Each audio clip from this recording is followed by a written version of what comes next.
Welcome back to the Total Focus Podcast. I'm your host, Paul. Our guest this week is Kinosha Soden.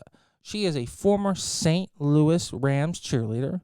She is a former MRSDC America 2016, and she is the host, the writer, and the founder of a radio, podcast, and television show. She is the definition of success. She has gone from nothing to the top of success. She has a successful family, husband, and she believes in paying it forward. This is one show that is so informative. We broke it into 2 episodes. So I want everyone to please stay tuned for the next 2 weeks and really listen to her. She has great insight, and I hope you guys all learn and become greater people because of this. Stay tuned. And welcome to the show. Hello. Well, we're so excited to have a how would I say it? Rams cheerleader, but you're not Los Angeles Rams. You're a St. Louis Rams cheerleader. Former, Former Mrs. DC, and currently having your own broadcast radio show / TV correct. show. So, talk about making the most of your entire life, and on top of it, having a fantastic husband and family life.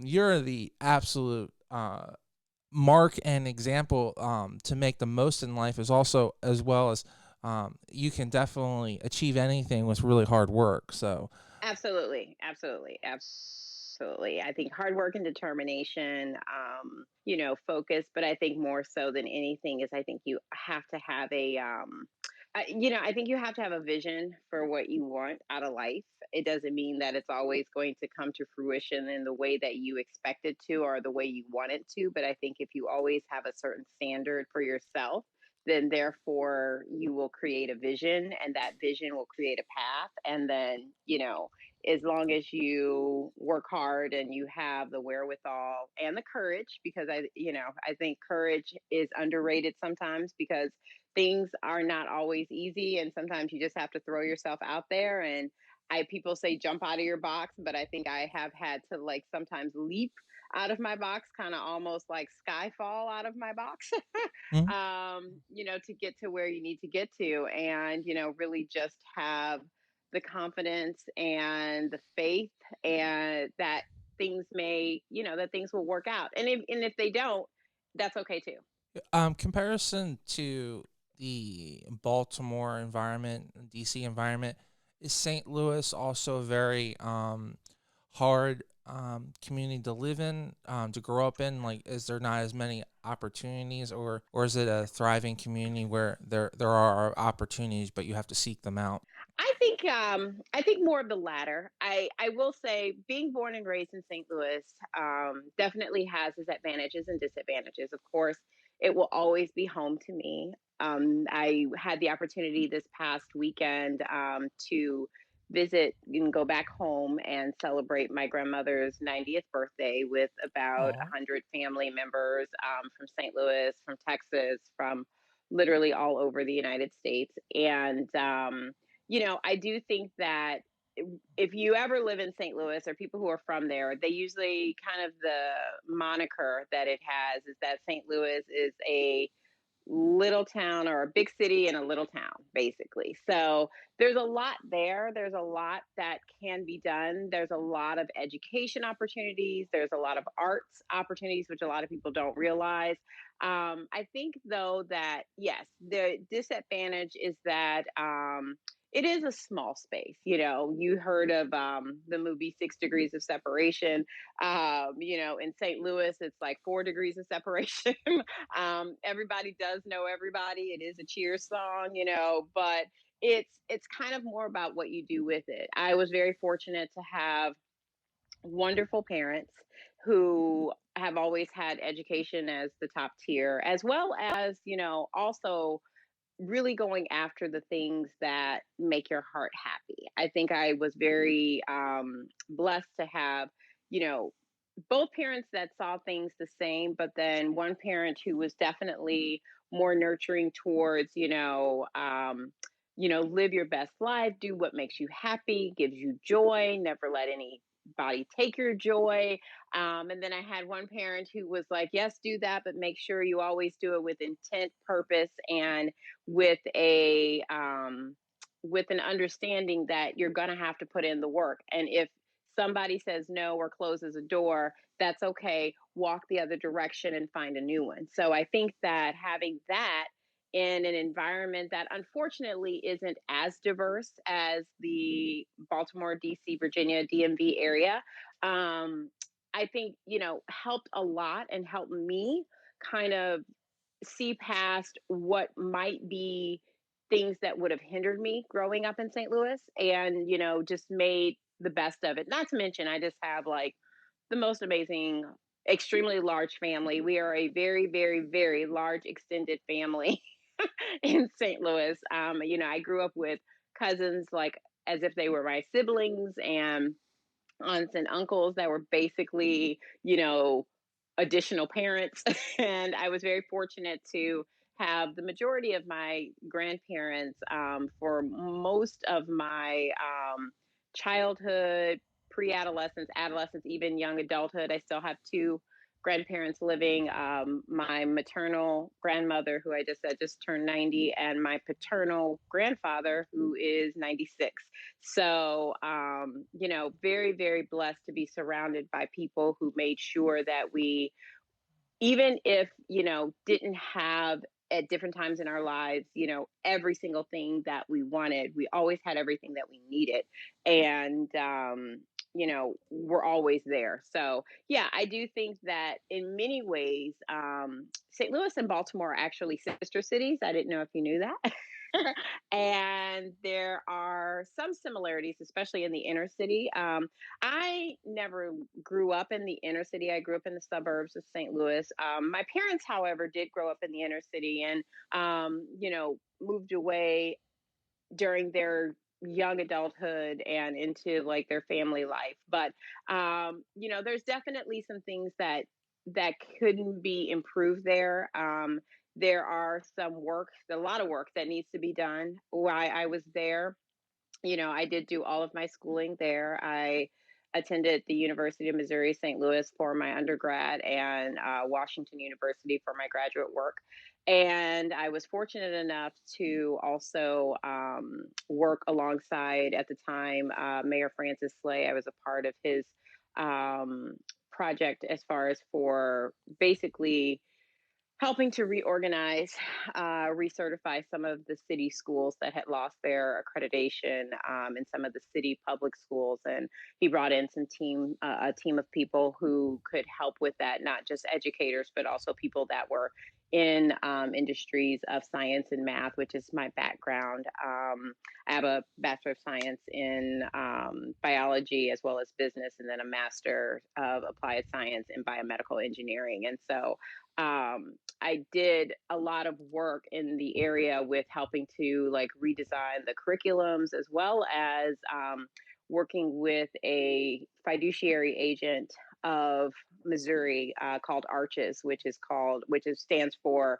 Area Resources for Human and Community Services. And basically, their job was to um, find contracts or create contracts with some of the larger companies, corporation, educational facilities in the area to offer these services to the community, whether it be health, education, whether it be simply just, finding ways to help offer food and give food to children that maybe would get food during the day at school, but during the weekends when they went home, there was no one there for them, or they lived without food and would send food for home with them to have for the weekends, or even just after school programs. So, I made sure that no matter what was going on, that this is my community that gave so much to me that I had to make sure to give back. So, I think that in comparison,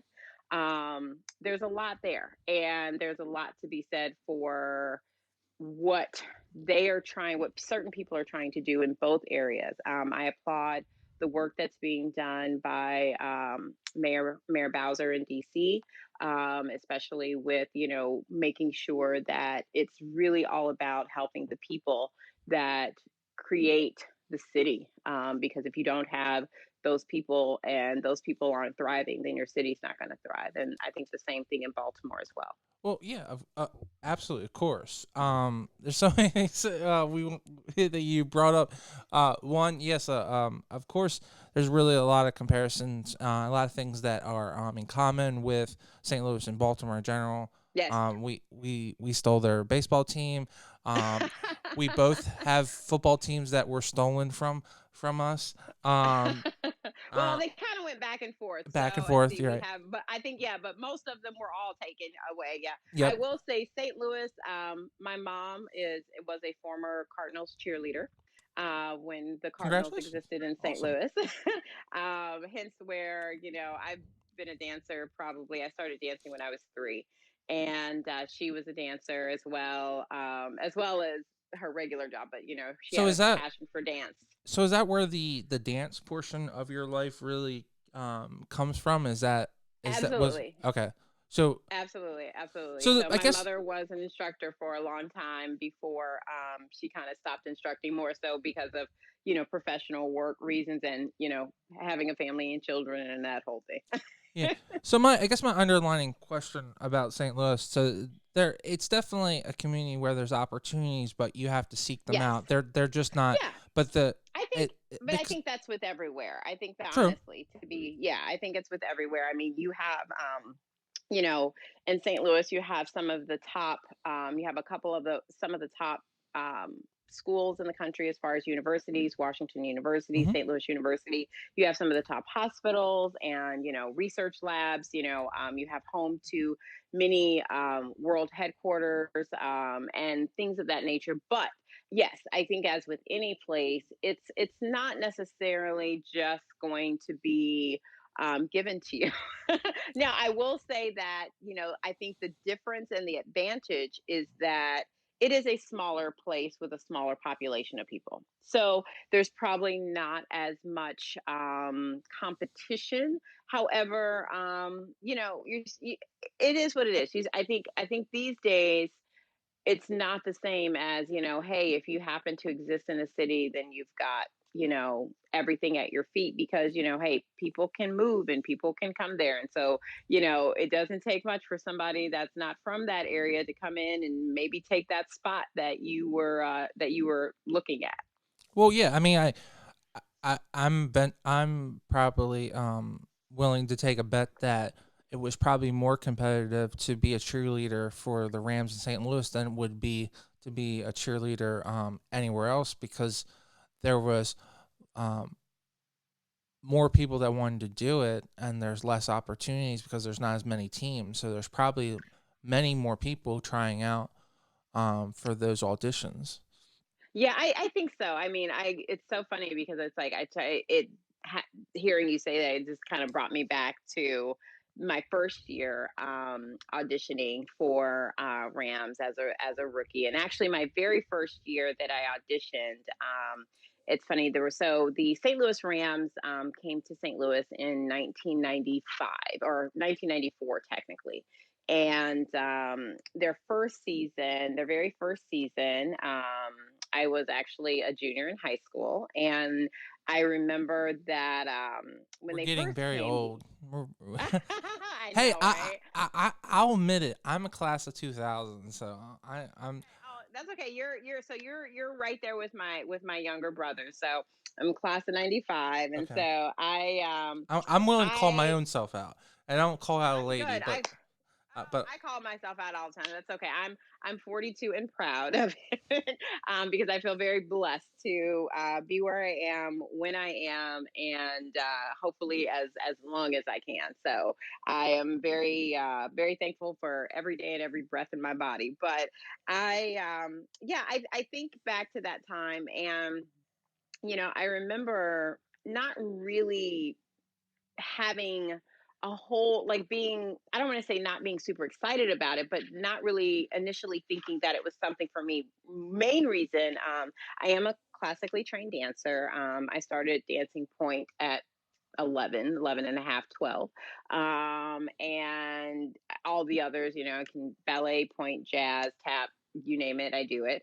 And I spent pretty much most of my life in the studio.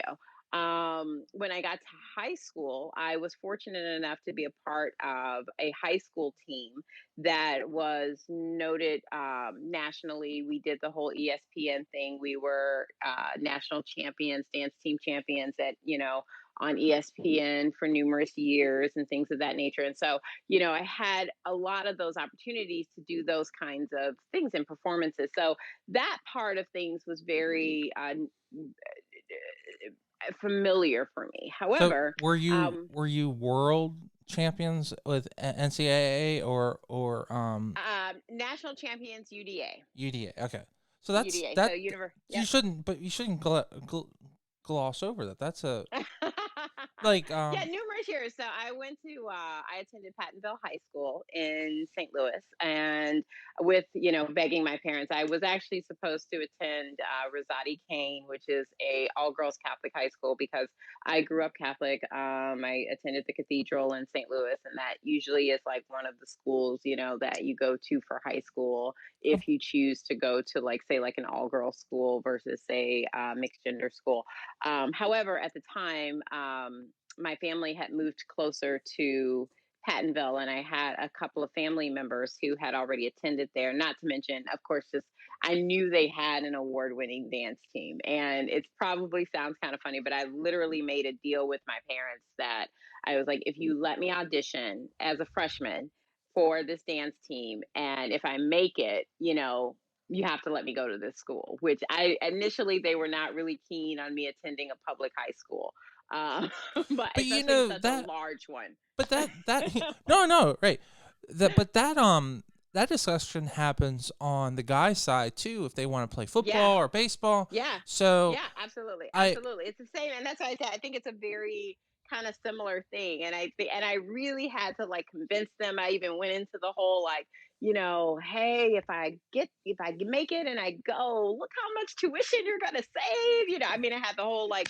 the charts and the whole 9 yards. so Um, so would you say that in retrospect that you made the right bet there, like betting on yeah, yourself I and think so. doing that? I think so. I think because that was another opportunity. Although albeit I didn't probably recognize it as that at my young age at that time, where I was being placed, and I'm a very spiritual, religious person, so I will say God moved me to do something that was probably going to be uncomfortable, that was going to be different, that was going to be a little bit hard, because I came up kindergarten through eighth grade, one school pretty much in this very protected, environment where I knew everyone and they knew me. And, I didn't really ever change from that whole situation. But then going into this larger pool that I really knew nothing about, but had enough confidence to possibly explore. And so for me, that was, I think, a moment of probably my first time feeling like, okay, hey, I'm jumping out of my box a little bit here. And so, I had a wonderful high school experience.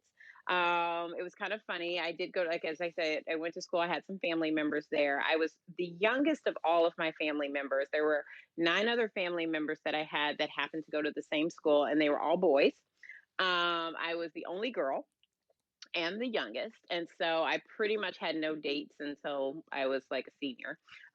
But is that more of a So, correlation because of the brothers always hanging around, or is that because correlation that you were always hanging out with the girls, working on dance and both. It was probably a little bit of both. One, I wasn't allowed to, my parents said no dating till 17. And for me, 17, I was a senior. And that was their rule, which was fine with me because I was always very busy. And not to mention, I think like all of my boy cousins, they were all like football players, and they just pretty much threatened everybody who would possibly so come they up. did their We job had then? moments. I guess so. I guess so. In hindsight, I'm just like, y'all were ridiculous, but it was funny. To look back on, it's funny. And some of the guys that I hear stories now, when I go to like reunions, that were like, how many times I like looked over my shoulder before I actually came over to you at your locker because I thought like one of your cousins was gonna come snatch me up by the neck, and I was like, no, I never really thought about it, but they did a good job of kind of keeping it from me per se, so So that I do you didn't have like a so do you terrible think experience. well no no so do you think that's another triggering factor why you've become a successful is that you have such a large amount of influence family that I has think so. come Yeah, I think definitely. I think even when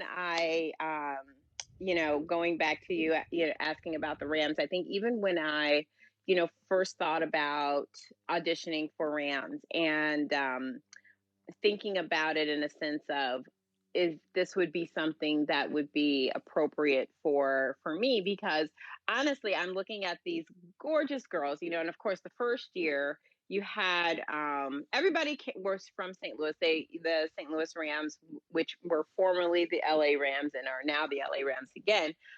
You had some of the head staff that came from Los Angeles, and I remember looking at them as an 18-year-old the first year I tried out, going, oh my god, I don't look like that, and I don't know if my body will move like that, and kind of being a little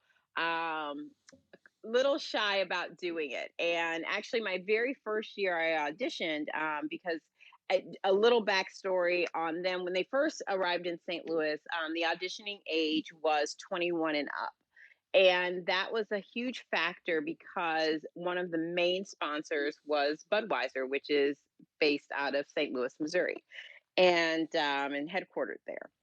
And so, because they were such a huge, uh, as far as a what do you sponsor and all of yeah that, they were, there's that weird yeah, law that says that yeah, that underage you can't like hold beer and you right, can't right, advertise right, and because they were typically concerned about that. right because Yeah, typically like right now the Redskins and Ravens the audition is as long as you have they want you to have a high school diploma and they want proof right. of it but as long as you're over 18 they let you audition Right, so right. And I think what one of the things was that, they were responsible, and at the time they had a huge stake in building the dome and all of that when the Rams came to St. Louis. And so, which is understandable. They put in a lot of money and they just wanted to basically make sure they covered themselves and make sure that there was no issues. And there was a lot of promotion. The very first year they did things with taking photographs with the Clydesdales and all of that. So they didn't want to have any issues with anybody saying, "Oh, you've got this girl in a picture with a Clydesdale on in uniform, but big Budweiser across it, and she's not 21."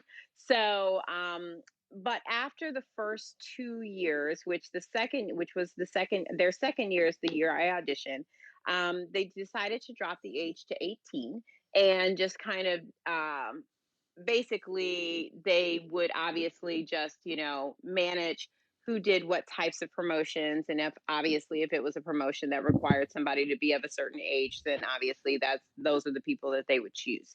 And so I auditioned that year, and that was literally the first year I was 19. It was actually 95, going into 96. I hadn't turned 19 yet, and I didn't make it, and I actually made it through all of the finals and got to the part where they send the girls out on promotions just to see how they'll do, and um, all of that. And I didn't make the final cut. And I remember being told by the head that, we love you. We think you're a great dancer, but the higher ups just think you look too young. And I was kind of whoa like, ooh okay.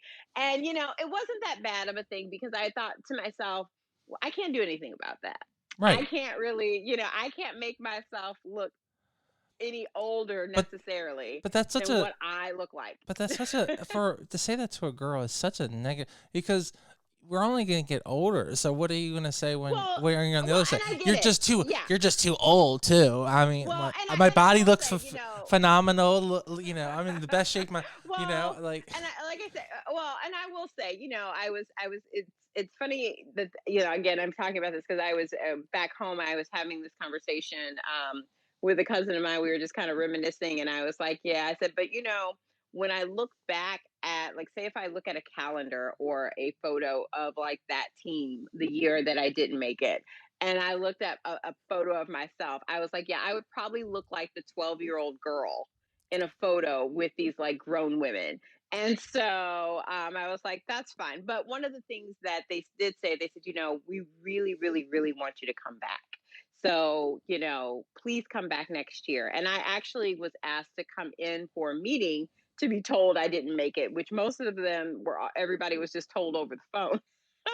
And so, but later on, I was told that the reason for that is that they really wanted to impart the sincerity that they thought that I would be an excellent member to the team.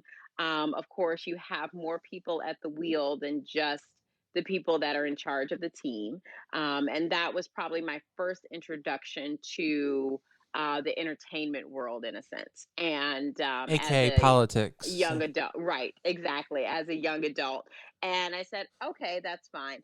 I didn't choose to come back the very next year, but I did come back the following year. And so my rookie season was actually 1997 into 1998, no, 1997 into 1998. And I made the team, and it was great. I continued to cheer, and I took off a couple of years in between, and then I officially retired in 2007. So in that time frame between going, you're too young until you audition. What are you doing? Because you said your mom is a big dance person. She owned Yes. her own studio. Is that correct? Did I Well, no, mishear she that? didn't. Well, no, she didn't own a studio, but she danced. She taught at a studio She for taught. many, many, many, Okay, yeah, for many so years. she had a background. Um, So yes. are you just taking classes yourself then, or Oh my are gosh. Well, no, are in you on between. other You mean teams? in Yeah, between the year that I was cheering, or in between the years between like the year re-auditioning? the pre before you're making before 90 between 1995 and 97. Oh, Oh, I mean, I started college. so I you spent that 16 months going to college then in your Yeah, I was college. in school. I mean, I always danced. I still I by that time I was teaching classes as well as still taking dance classes and things like that. I was in school. I lived on campus and things like that. I went to school in the area, but the way my scholarship was set up is that I lived on campus, and so yeah, I was doing that. So I decided. I guess the question Go ahead. I guess my point of the question was is you feel that from a skills perspective you were a master at your skill and that you were just waiting to get a little older to I mean, fill into the I team think where Yeah, I think I just, I wasn't one who was like, honestly, like, it wasn't something where I was like, oh my God, this is something I have to do. I remember, I think I had family members that asked me more than I asked myself, like, or decided on my own, like, oh, are you going to try again? Are you going to try again? And I was like, I don't know. We'll see when that time comes. And I think, because I knew when the audition process was going to happen.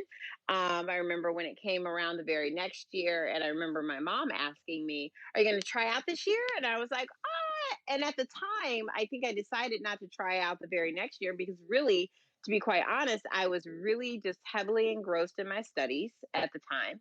I had just decided to take on a part-time job as a fitness trainer because I decided to take on the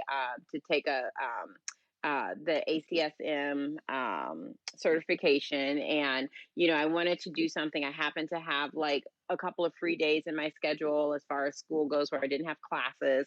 And so I was just doing other things. And so it wasn't a huge priority for me. And then, and of course, I always continued to dance just because was just a part of my life. So I'm sure that I honed additional skills, but I think again, the skills process wasn't really a part of the factor, to be quite honest, and not to say that like, oh, I was the best dancer on the team, but it was. I do think that what the difference in time was, and what I garnered in that time was just maturity. I think, going onto a squad at 18, which I was on the squad with a couple of 18-year-olds during my stint of time there. Some newly turned 18-year-olds versus, coming onto the squad at age 20, I think was a very big difference. And there was, a difference in me, not just I don't really think there was a huge physical difference, quote unquote, honestly, but I do think there was a difference in just the way that I probably would have handled my schedule, the way I probably would have balanced my time. And so I think, again, this is one of those moments where I feel like, you know, this was a door that was purposely shut for me to say, you're not ready for this quite yet. I want to impart something more in you before you leap into this next phase of your life. And I think, once that, God saw that I was ready for that, then he opened that door. And then it was, pretty much off to the races from there. But yeah, I think during that time, I just had time to grow up. I just wanted to take 1 second from this great interview and talk about our sponsor of the week, Mid-Atlantic Video and Photography Productions. No matter if you're planning a wedding, a special event, or you just need an amazing headshot, they are the team to get the job done. You can reach out to them at 443-422-3830. Again, that's 443-422-3830. Or you can go right to their website at mavpp.com. Now let's get right back to the show and listen to this great interview.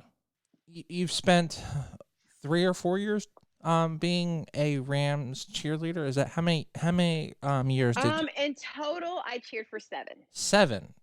I mean, 7, but I had a couple that's of breaks in between. okay, but I cheered for wow. total for 7. So 98 to or 97, 98 was my rookie season, and I retired in 07. Okay, so usually when you cheer that long, did they make you a co-captain or were you a captain or a line So line captain, line yes. Yeah, that's what they call it, line captain. So, in 2005, so my first 2 years, so my first year on, I had my first year, and then I got actually engaged to my first husband during at the beginning of my second year, and got married in that year, and then or got married at the during the why during why football season wasn't in.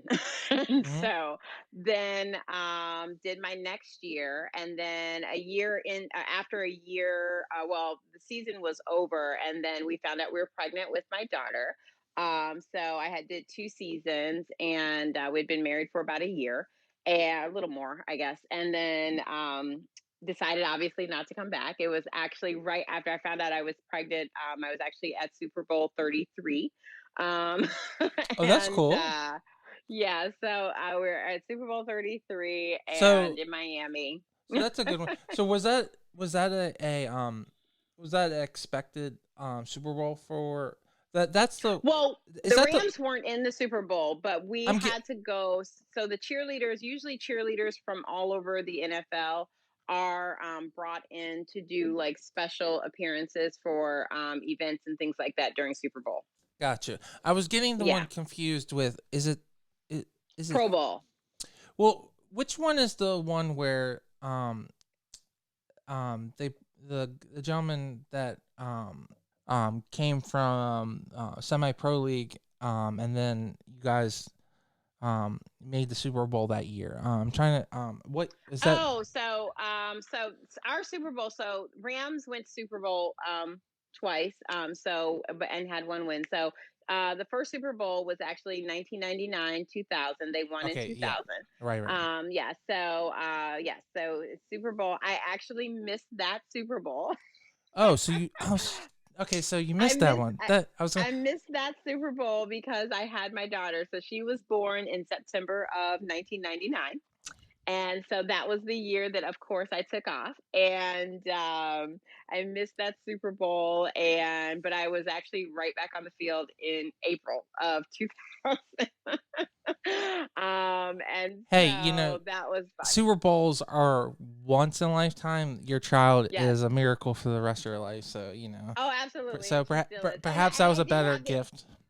There you go. Yeah. Well, and I did have the opportunity to still go. So they didn't win, but so yeah, so it was still wonderful to be a part of it and to be a part of the excitement and everything else. So, but I still like, one thing about Rams, and even still to this day, even when they're in LA. So there's a term that everyone calls, and that they have had ever since the beginning of the inception of their team, and they call themselves a Ramily. And anybody who's ever been a part of the organization is part of the Ramily. And even as an alumni, like literally, it's still always going to be. I'm always going to feel like they're my team, probably no matter where they are, just because of the way the organization was. I have to say that was probably the best part of being a cheerleader, is being part of the organization. It's an amazing organization, and I give all of the credit to the people at the helm. They truly embody being a family, and supporting each other no matter what your role is there. And so it was actually a wonderful and empowering place to be, because I don't know about other organizations just because I've never been a part of them, but the cheerleaders, of course, we had our role as the cheerleaders, but they really did see us as ambassadors of the team. A part of our interview process was, a full on, business interview. Come dressed in your suit as if you're applying for a regular corporate job. And you're not only interviewed by the person who is going to be in charge of you, but a couple of heads of the organization. You've got team players as well, and they really want to see what you're about, and if you can handle yourself in the community, because you are a representative of this organization, and will probably be a representative of the organization forever, as long as you're attached to it, or someone can see that you were attached to it. And so they want to make sure that they have upstanding individuals, for as much as they can control that. And so, I mean, that only makes sense. it makes sense. It makes So sense. It does. I think that people, though, obviously, you only see one part of things, a lot of times. And so you don't see all the other things behind the scenes.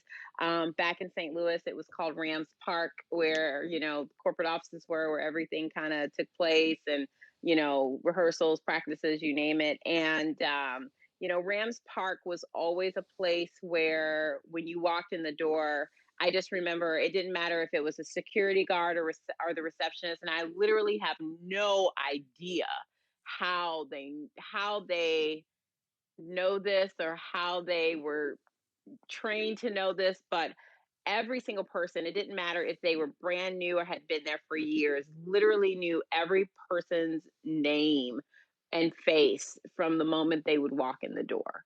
wow. And And we're that talking was about just 90. We're talking about the 90s, so it's not like they're cheating with all like the way. a Yeah, no, smartphone or. there was no, right, exactly, none of that you could just, I mean, literally walking into rehearsal.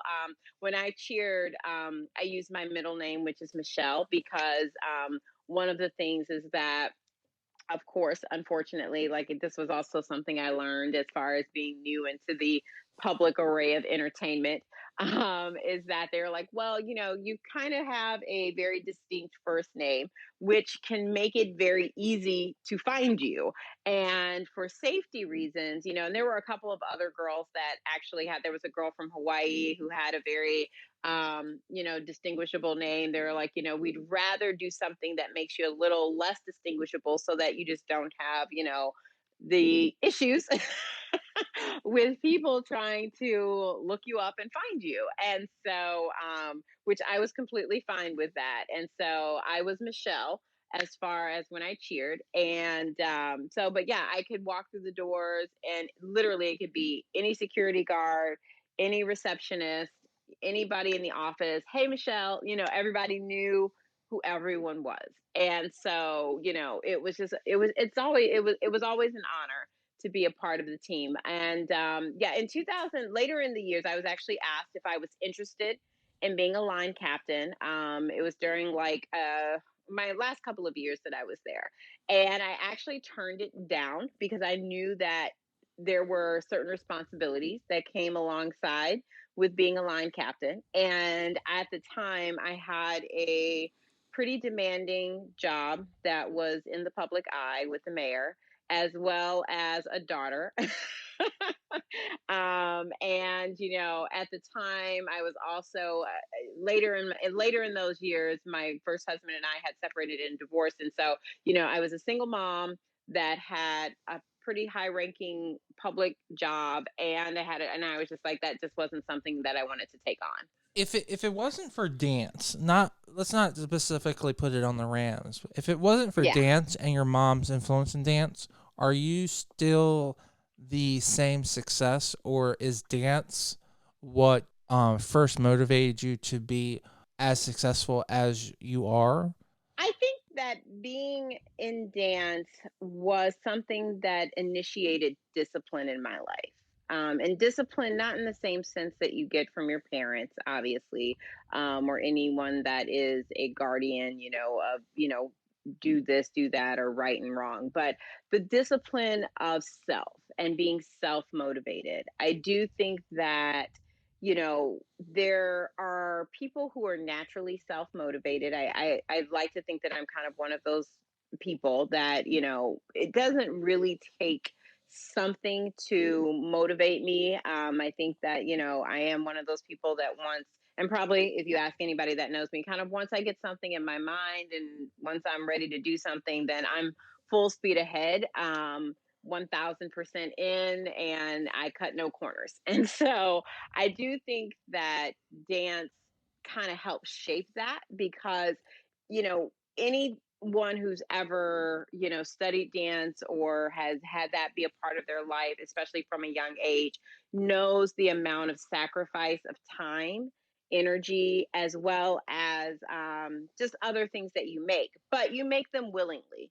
I definitely didn't have, my mom wasn't a stage mom. She's never been that kind of a mom. She's definitely, my mom was probably the free spirit of between my two parents. She was the one that was always like, do what makes you happy, find your joy, whatever it is. And so she definitely wasn't someone who was like, you must do this because I do it. But I just remember, just I have always loved it. It was just in me to love, and I did. And so because of that, it was great that my mother also loved it. My mother was also a singer. I sang, I never did it professionally. She did. But, I had a bigger love of dance and then for singing. And so, it was just, I think that it's just a part of me. And so, yeah, I do think that it really did help shape that part of me early on to be excellent, and it gave me just enough of, I think, of a competitive spirit. I'm not a super competitive person. I'm probably more competitive within myself than I am with others. However, I do think that it gave me uh I mean, that backbone. but what I keep on hearing is that it gave you a purpose, it gave you discipline, time Yes. management, Yeah. it taught you skills, Yeah. eating habits. Yeah. I mean, you have to do that. I mean, when you are, I was actually talking to my husband the other day. I said, I remember very well, and it was just, it wasn't a big deal for me because it was just my everyday. But getting out of school, especially like if I think about it, think around like my maybe like my middle school years, especially. But getting out of school at 3:30, um, being in the studio for my first dance class at 4:30, having like a 45-minute break or hour window. The dance school I went to actually had a homework room where it was a classroom setup where, like, if you had a break between classes, you go do your homework. And they were very insisted on that. They were like, you don't goof off in the hallways. If you are here and you're waiting for a class and you don't have homework, then they gave you like chores to do in the studio. So most of the kids, like, they didn't skip their homework, and I think it was a very kind of, uh, even though, somebody else, and, we're talking about, like, late 80s, early 90s. Oh, I know, I So, know. I'm you thinking know, today. I'm thinking today you'd have to take away everyone's cell phone because, right. like, There's no cell phones. There's no internet. It was like just, and so I don't know how. it was, I know. I love the idea, but the um of having something like today that. is a little It's different, yeah, probably because a little different. I think Yeah. people just But I remember that. I remember that because we'd Yeah. also have a free. I'm sure you remember having a free period Yeah. Right. in high High school, school. right, where you Right. could do that Right. too. But Right. that would there was no way that would go. That it would Yeah, just and so I mean, I'm grateful for that because I think that taught it was like you were saying earlier, that time management piece. It was like, okay, here you have a time. You can't go anywhere. It's not like I could leave. I couldn't drive, it's not like I was driving anywhere. They didn't allow you to like leave the studio and walk across the street to some place and you weren't allowed to like, they were very serious about we are entrusting, these parents are entrusting their children or these minors to us. So no, you couldn't just jump up and leave the studio and go someplace. And so that's what you did. And so I would take class, do my homework, take another class or two, depending on what the day was, and then get picked up from, usually, around the 7 o'clock time. And this was usually like Tuesday, Wednesday, Thursday. Most of the time, not Monday, but Tuesday, Wednesday, Thursday, not Fridays. And go home, have dinner. If I had more homework to finish up, do that, get ready for bed, go to bed, do the same thing the next day. And so that was my life, until probably high school when I didn't take as many classes in the studio once I got into like my junior senior year in high school because I was part of the dance team that was extremely very rigorous. And so, we had early morning practices before school, we had after school practices. And so that kind of became my dance studio for a couple of years. But yeah, I think all of it. And I give credit to not only, my dance instructors in the studio, but also my coaches during high school because it, they really instilled not so much the idea that you can do whatever you want, but you can do it well, do it excellent, and be at the top of your game if you want to, and if you want it bad enough. And so I think that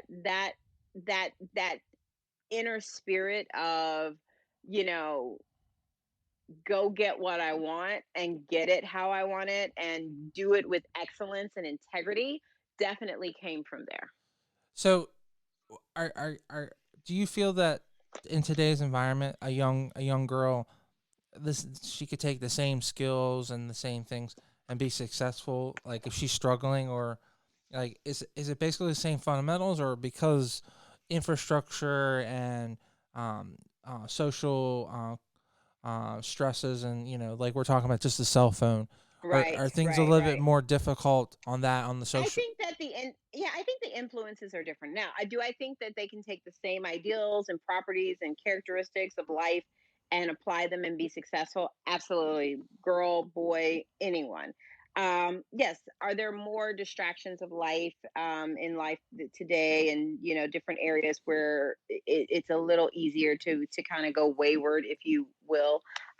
Sure. I mean, I have a daughter who just turned 20, and you know I watched her. I guess she is a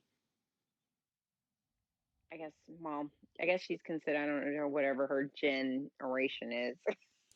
She's probably um millennial. She's probably considered she's a because she grew up with millennials. cell phones, so she's Well, probably she was millennial. born, yeah, she was born at the end of 99. So Oh yeah, yeah, I she's guess a I know millennial. that. She's a millennial. Okay, so basically, so she grew up with these things as they were becoming. So, as the internet didn't become huge. It was there.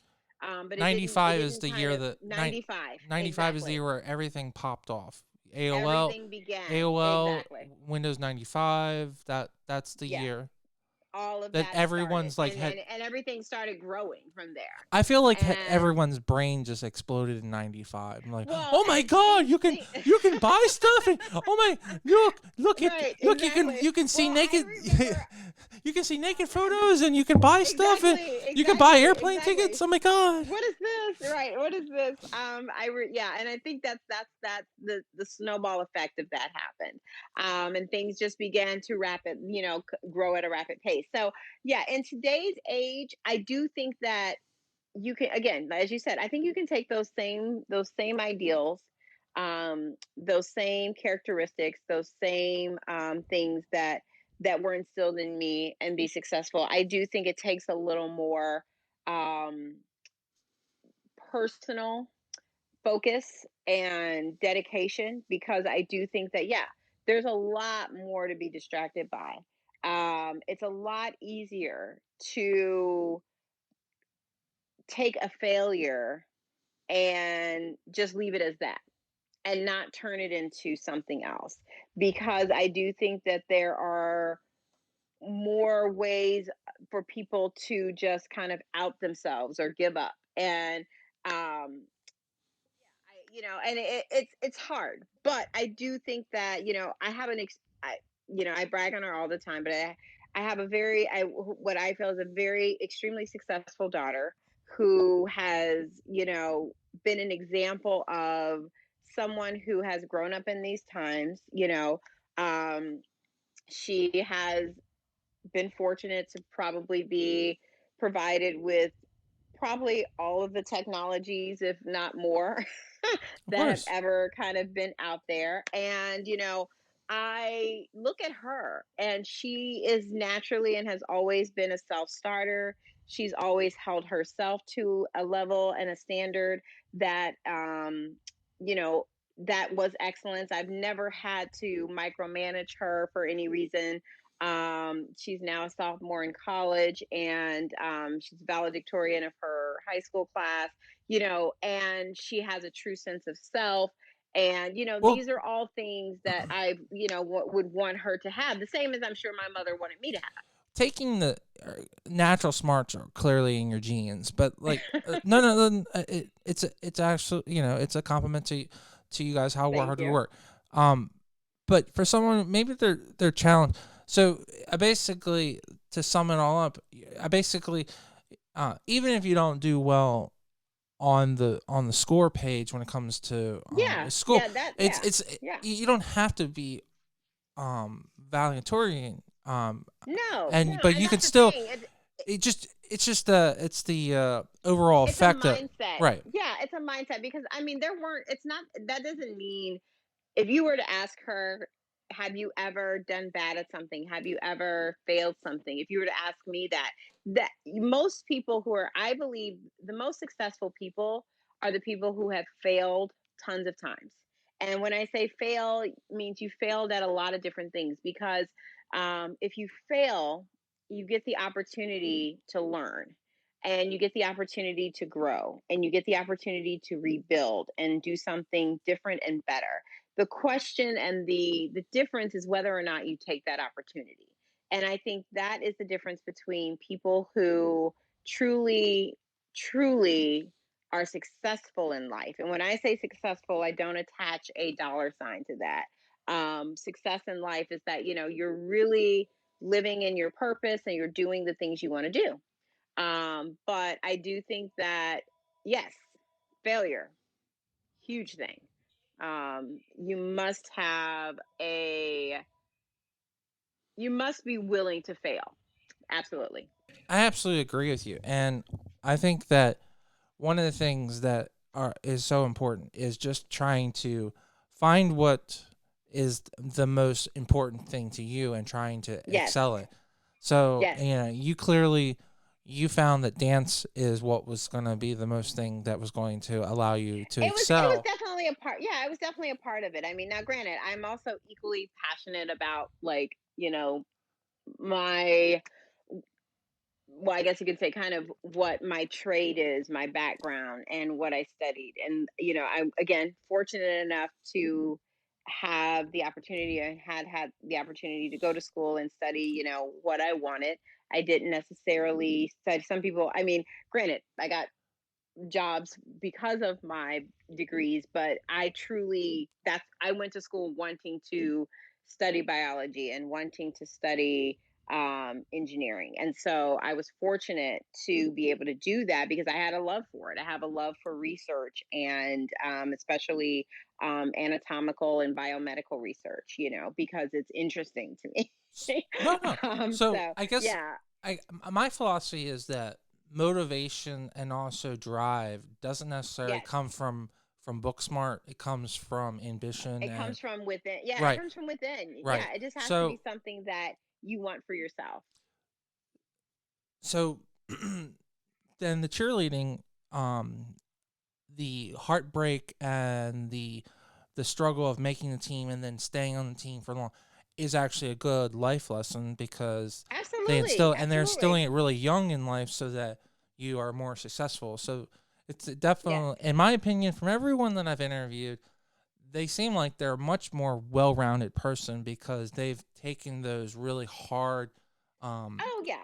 Those um, those leaps of yeah, those of steps. motions and also Yeah. boundaries so early in life that when it comes to like a divorce or Right. loss of they those things are not trivial, but they're Yeah. Well, you've gone through. it's yeah, it's funny because it's I one of the things that I'll never forget is so my husband, now my second husband, but my husband, so we met in St. Louis. He went to med school there at WashU. During the time I actually had just finished um grad school there when we met. And I'll never forget on our wedding day, um, little note that he delivered to me with with a wedding gift, which on there he mentioned, he said, because of the fact that I had gone through a failed marriage, and you know, I I use the word fail because I think, again, I think if you fail at something, and it doesn't matter whose fault it is, because I think when you're talking about something like a marriage, if the marriage doesn't work, it's a failure for both people, no matter if one person was at fault for something or not. It's still a failed marriage, and a marriage is a combination of two people. So, I always look at it as, and I looked at it as, it's unfortunate. I had great parents who said, hey, you guys did the best you could. Unfortunate things happened. You guys did it. You worked out and it in the best way you could, but in the end, it didn't work out. But, you know, ultimately what's most important is that you learn from it, you grow from it, and you're better from it. And so I do think that that was I and actually to this day, I will still say that. I think, a conversation that I had, one of the last probably conversations right before I got remarried, I actually had with my ex-husband, where he said, I am so happy that you found someone that, definitely matches your spirit. But I think also, and I told him, thank you for helping me to learn how to be a better wife. Because I think that in failure of something like that, even if you can sit back and say, well, it wasn't my fault, I do think you have to be able to figure out, what lessons did I learn from this. But I remember that still writing me a note that said, of course, can't wait to see you at the altar, blah, blah, blah, blah, blah. This has been many years that in the making, and we finally are here. And then he added, because he knows I like research and facts. And Well, so clearly he you put, do. Yeah. but he put in there, he said, he had just recently read something that most marriages fail due to, here are the top 10 reasons why most marriages No, he fail. did And not. Top 10 but list, really? Oh, the top 10 list, but the funny thing was is that he said, we've already gone through 8 of these 10 things, and we're okay. still here, All right. and we haven't even crossed the altar yet. So basically he was like, so I'm not worried, this is going to be great. That's and awesome. I like and that. so it was, That was good. yeah, it was really great. And it was true. We courted long distance, uh, mostly basically for 6 years before we got engaged. Mostly because of, obviously, he had med school and residencies. He was also military. He served a year in Iraq. We had all of these things that, so we had been through long distance, which was one of them. We had been through career um, changes and, issues. I had again, at the time when we lived apart for our very first year of marriage, because I had to wrap up my contract with the city, and he was doing a fellowship in a different state. And so it just was what it was. And so our very first year of marriage, we lived apart. And then, so we'd been through that. We went through relocation with a child, And all of these things. is that where you got to DC when you relocated? So you had Yeah, yes, okay. yeah. And So so, all of these major things that, we had, building a house, all of these things that right, tend to pull, marriages and people it made you apart guys and have stronger. people at their, yeah, at their throats. He's like, we already did that. Military was also one in there, where, he didn't expect to be called to serve in Iraq, and he was called, and we basically had 6 weeks to prepare for that. And so, yeah, so, I look at all things as an opportunity to learn, and no matter what that is, failures and successes alike. And I definitely feel that if I hadn't failed at my first marriage, that I wouldn't have such a great one now. Well, hey, and as long as you feel that you're happy and you feel that you have a family, doesn't matter how many times it takes. Well, and that's what I say, And and it's all about the learning experience, and I think that's with anything. I think that's with a job. I think that's with school.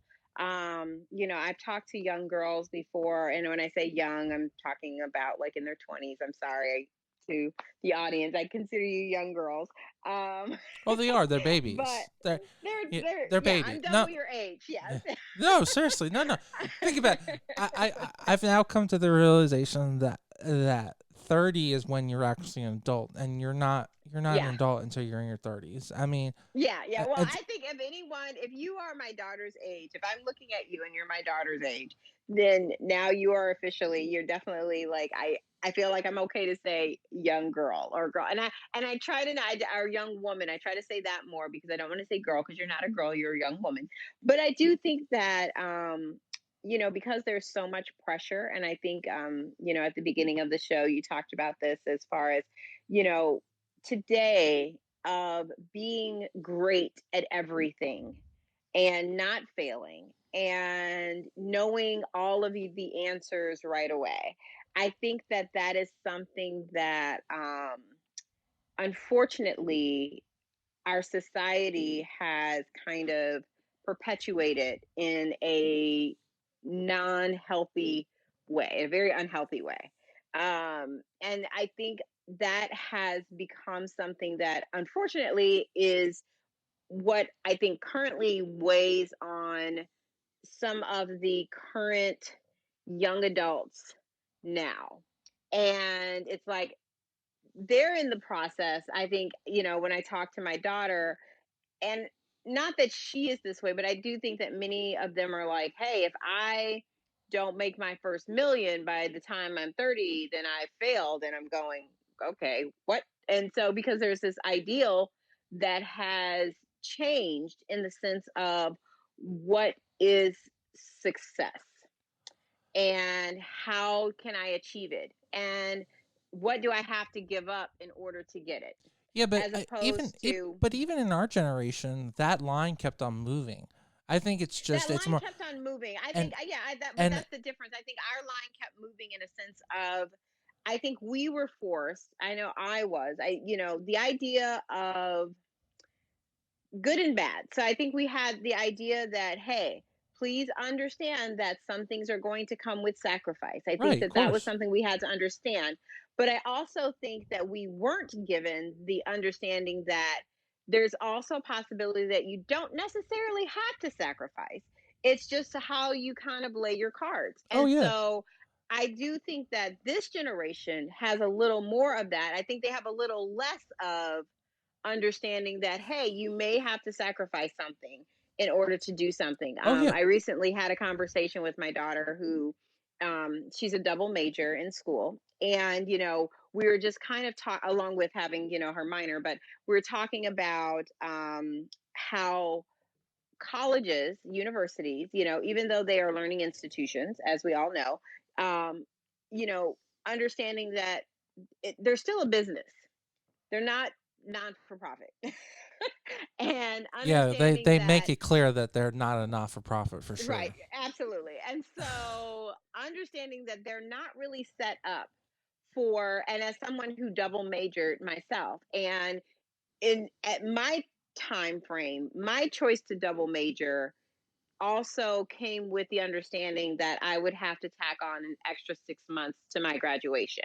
So instead of me graduating in June of 99, I wasn't going to graduate until January of 2000 because I took on a double major.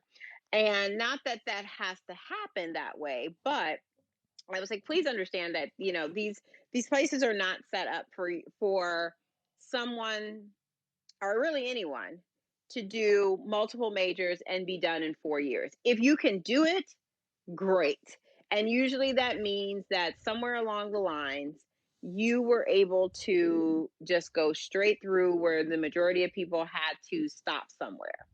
And, that doesn't mean that you are behind in something. Now, I remember when I went through that same thing and I just felt like the hugest stigma because I felt like, oh my God, people are going to look at me like, why haven't you graduated yet?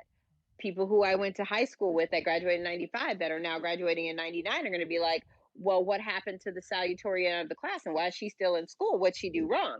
Um, which, I Right. think that today they have more of an understanding of that, but I wanted to make sure that she truly understood. And because of that, not that I worried that because she doesn't have a mindset of really caring what anybody thinks of her, but at the same time, I wanted her to understand, you know, you should try your best because, of course, she was fortunate enough to get a merit-based scholarship. So, hey, yes, of course, we would love for your scholarship to continue to cover all of your schooling, without having to, do extra. But if it's going to take extra for you to add that extra notch and be that extra level, then so be it. And I do think that today there's not enough of that being facilitated. I think that there's not enough of mentors and people out there to say, you know what? Yes, it's going to take more work. It's going to take more time. It's going to take more effort. It might take more sacrifice, but that's okay. And getting people to that place, and especially, the youth and these young adults, to understand that even if it means a little more time, you know, it's worth it. And I would like to see, I try to be that person for anyone who comes to me or anyone that I come in contact with, um, that needs it, to understand that, it's okay But see, like, but to, your hindsight is like so 2020 because you say that you say that because you know yeah, it.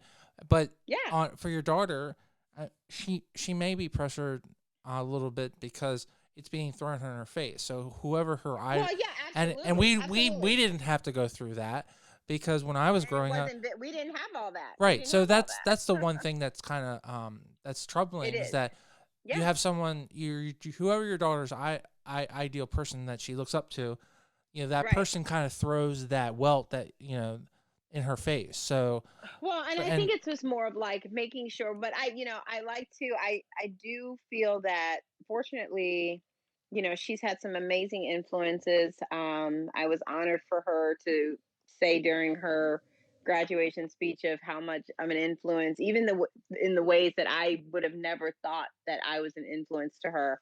But even other people, you know, both of her dads, her grandparents, she even mentioned her little brother, and how her little brother reminds her, just watching him, that sometimes you just got to giggle. You just got to have fun, and it's okay, because you can forget that in life. And I do think that this current generation, of young adults, and that that are coming up and getting ready to be the next generation, leading in our corporate world, as well as in other areas. I do think that we, as those people, as my generation, do need to remember that even though they're adults in the sense of they're over 18, they still need that guidance, and they still need that mentorship. And so, be there to say, hey, it's okay. Because I do think that is the unfortunate thing about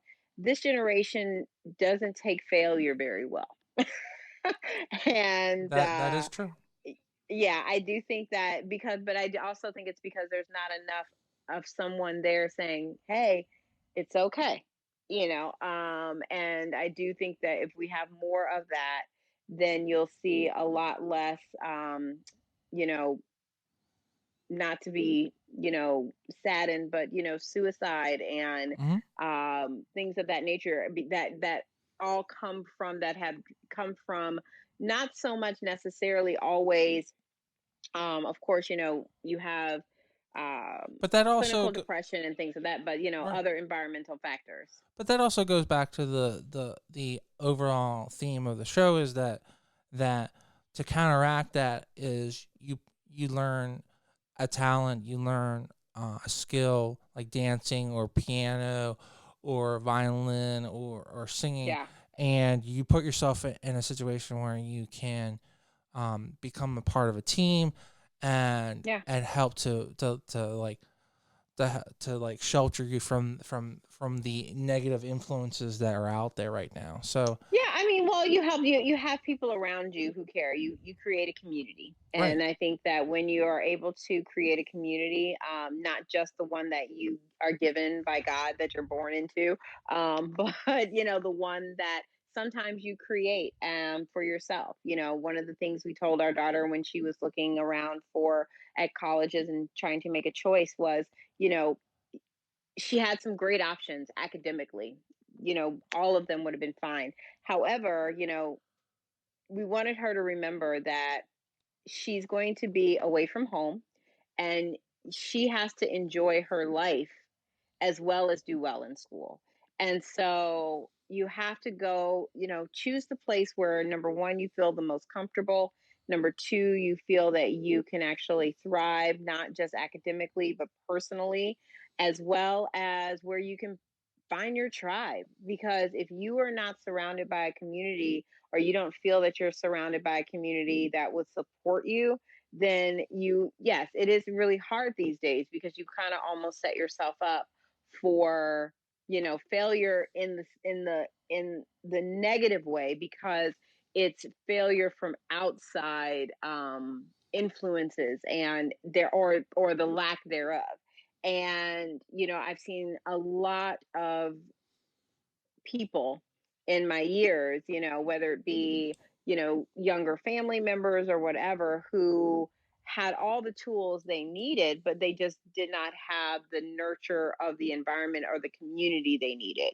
And unfortunately, that set their course off, just based upon that. So, yeah, absolutely. well, Absolutely. I think, I think this is a great spot to yeah, really sum up the whole St. Louis side of the yeah, because what I think I'm going to if you're okay with it, I'm going to split this yeah. into two episodes because Okay. uh, St. Louis is clearly a its own topic and growing because the way we summed it up, and I think we Yeah, definitely want to give as much time to the DC topic as well. absolutely. So Absolutely. to I guess just to sum it up, you know, the way I got it was St. Louis is somewhere that you can definitely thrive.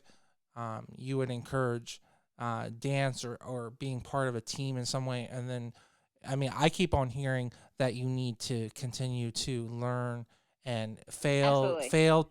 fail as many times and learn from failure and continue to cause change. Because I keep on, those are the themes I keep Yeah. on. Absolutely.